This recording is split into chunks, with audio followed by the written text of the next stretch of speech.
സപ്പീന കുഞ്ചത്തു ഇതാ പെണ്ണല്ലേ?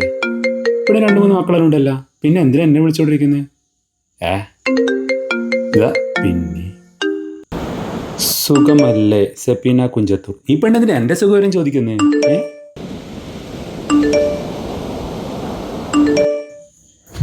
ഈ ഭാഗത്ത് കാണാറില്ലല്ലോ, ഞാനെന്തിനു കാണുന്നു? ഒന്ന് കാണാൻ പറ്റുമോ? ഇത് ലവ് ചിഹ്നല്ലേ?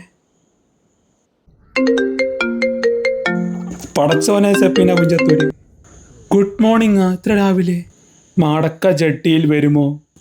അന്ത്രോന്റെ കെട്ടിയോളെ നീ ഒന്ന് നോക്കി, അവളെത്ര സുന്ദര.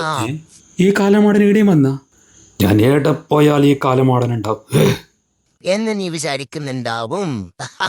മോനെ, ഈ ചുറ്റിക്കളി കണ്ടപ്പോ മനസ്സിലായി. നല്ലല്ല മോനെ, ഈ സെപ്പീന പുഞ്ചത്തൂരി അത്ര നല്ലതല്ല. ആദ്യം മെസ്സേജ് അയക്കും, പിന്നെ ലോഹ്യം വെക്കും. അങ്ങനെ 5-6 മാസം കഴിയുമ്പോൾ ഒരു 5-6 ലക്ഷം റുപ്യ കടം ചോദിക്കും.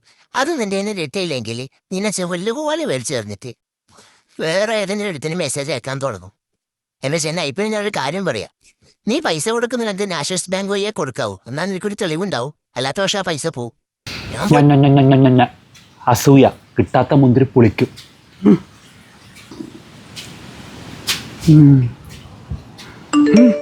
കുഞ്ചത്തൂർ സപ്പീന, ഒരു കാര്യം ചോദിച്ചാൽ എന്തെങ്കിലും തോന്നുമോ? അല്ലെങ്കിൽ വേണ്ട, കാര്യം പറയൂ. ഒരു 5 ലക്ഷം കടമായിട്ടും ഉണ്ടാവുമോ? പെട്ടെന്ന് തരാം. കുഞ്ചത്തൂർ സപ്പീനാനെ എനിക്ക് വേണ്ട.